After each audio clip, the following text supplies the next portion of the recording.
Hola, soy el maestro Fide Job Sepúlveda de la Academia de Ajedrez Hopchas. Vamos a continuar revisando los ejercicios de táctica del volumen 3 de la saga Cerdo Muerte al Rey.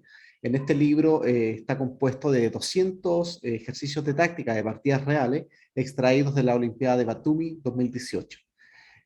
Hoy día nos toca el ejercicio número 23, ¿cierto? Blanca Stalesio Balsecchi de Italia con Sergio Huguet de Honduras. Vamos a comenzar, como siempre, con nuestro análisis material. ¿Ah? Nosotros tratamos en lo posible que las personas que quieran mejorar se acostumbren a estos procesos porque sí es verdad que uno lo hace posteriormente con bastante rapidez, ¿ah? Pero es determinante poder hacerlo.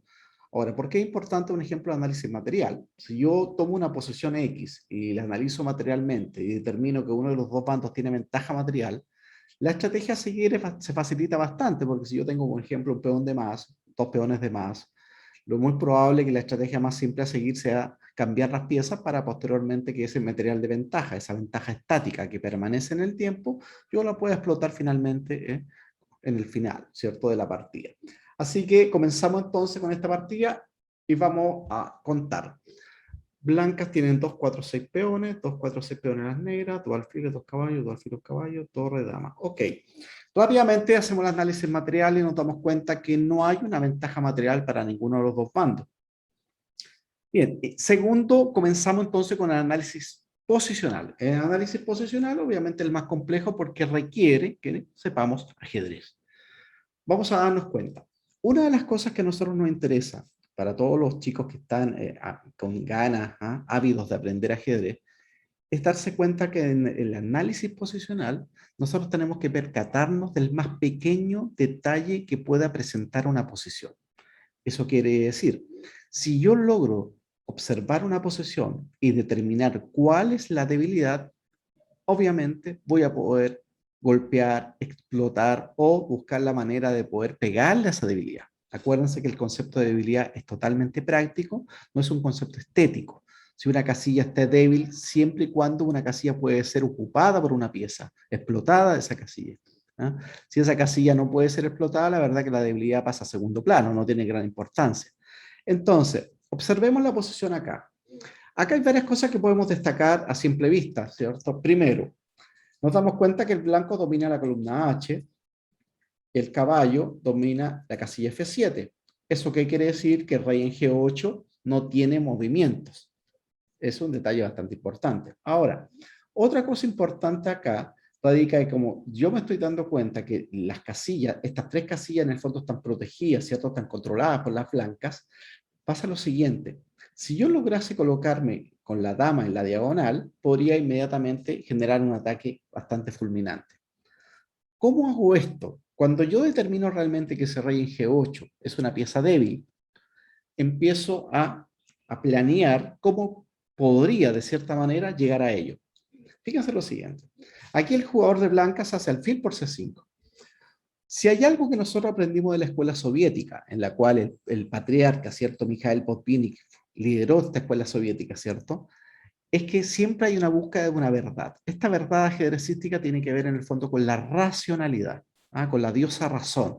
Tiene que ver en el fondo cómo yo asimilo una posición y logro a través de esa razón encontrar los movimientos. Un ejemplo, en esta posición el blanco acaba de cambiar un alfil por un caballo. Para todos los que ya saben algo de ajedrez, tienen más o menos el concepto claro. Un alfil generalmente es mejor que un caballo, porque es una pieza de largo alcance, el caballo es una pieza de corto alcance. Hay excepciones, obviamente, pero por regla general siempre un alfil es mejor que un caballo. Ahora, ¿qué es lo que pasa? Si yo cambio un alfil por un caballo, tiene que haber una explicación, tiene que haber una racionalidad, una lógica detrás. No puedo cambiar un alfil por un caballo y decir, no lo cambié porque realmente no tenía mucho que hacer. No, todos los cambios primero nos tienen que favorecer. Ese aforismo es determinante. Y otra cosa, tiene que haber una justificación. En este caso puntual sí hay, sí existe, porque en el fondo, cuando yo cambio el caballo, tiene que capturar y ahora inmediatamente juego el D6. Observen que después de este movimiento ya nosotros identificamos rápidamente que estamos atacando la dama en G8. O sea, ¿qué quiere decir? Amenazamos dama de 5. Tampoco existe alfil E6 porque caballo por E6, alfil por G4, no importa. Acuérdense que el alfil y la dama atacan G4, pero el alfil y la dama también negra están de cierta manera defendiendo G4. Entonces, si cuando él hace C6, como es lógico, para controlar la casilla de 5, porque estaba la amenaza latente de dama de 5, aparentemente aquí ya el ataque llegó hasta acá. Pero aquí viene una parte fundamental de la combinación que se inició con alfil por C5 gracias al análisis posicional que determinamos que el rey en G8 tiene un serio problema. ¿Ah? Entonces ahora, caballo de 5. Resulta que hay una amenaza latente, que es caballo E7, que es un jaque mate directo. También hay otro tipo de amenazas, caballo B6, caballo C7, dependiendo de la posición. ¿Qué pasa? Entonces tiene que tomar y ahora tomo. Finalmente, la dama entró a la diagonal. Alfil E6, caballo por E6. Otro concepto general, cuando yo estoy atacando, generalmente voy a evitar cambiar piezas. En algún tipo de posición quizás sea válido cambiar una dama, ¿cierto? Ahora, pero por regla general, si yo ataco, lo ideal es tener la mayor cantidad posible de piezas en el tablero. Caigo acá y ahora viene este golpe de 7. Este de 7 es súper importante. Veamos algunos ejemplos. Si caballo por corono dama, toma y ahora alfil G4. Fíjense que el alfil estaba colgando en F3. Ahora, ¿qué es lo que pasa? Si hace caballo C7, torre de 1. Ahora, fíjense, hay un tema geométrico, el rey en G8 y la torre en C8. Desde el inicio, cuando trazamos el análisis posicional, dijimos, el rey en G8 tiene problemas. Torre de 6. Y nuevamente torre por E6. Y no puede capturar en E6, ¿cierto? Porque simplemente se le cae la torre de C8. Amenazo torre E7, torre por G6, amenazo varias cosas.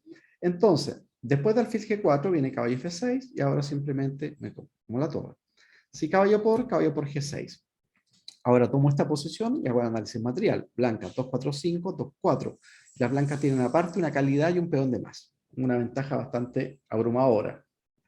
Otra opción es que a D7 juegue dama por D7. Y ahora simplemente tomo, caballo por F8, alfil por F8 y simplemente enroque. Nuevamente análisis material, 2, 4, 5, 2, 4, 5. Las blancas tienen, ¿cierto?, una calidad de ventaja. Sin ningún tipo de compensación por lo demás. Así que después de alfil por C5, D por C5, D6, hace alfil H6. Lo que él quiere también es liberar un poquito la casilla G7 para el rey. Ahora viene alfil por G4. Observen que si alfil por G4 jaque, si rey H8 simplemente jaque, ¿ya? Y amenazo inmediatamente torre H8 mate. Si alfil G4 dama de 5, acá simplemente jaque, acá y ahora jaque, jaque, y finalmente dama H8 mate.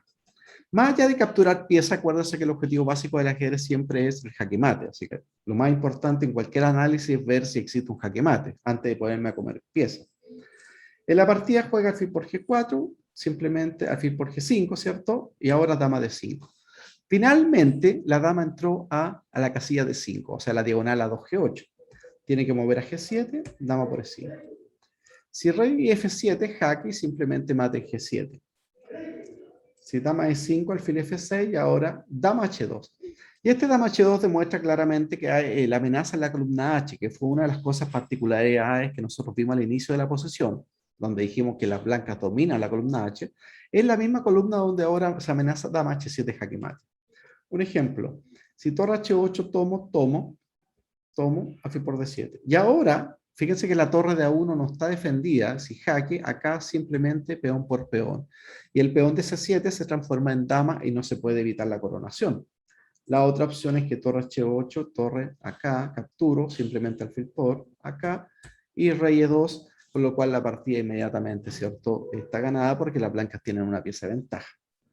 Después de dama H2, hace alfil por C3, B por C3, toma en G4, jaque, jaque, mate, N7.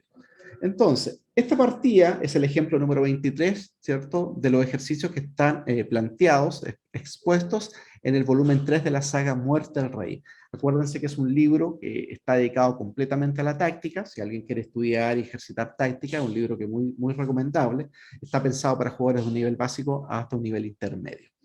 No olviden también que todos los libros, los 4 libros publicados de la saga Muerte al Rey, se pueden descargar gratuitamente desde internet. Así que por mi parte me despido. Espero que este pequeño, sucinto análisis de un ejercicio de táctica les sirva para todas las personas que quieren mejorar ajedrecísticamente. Saludos.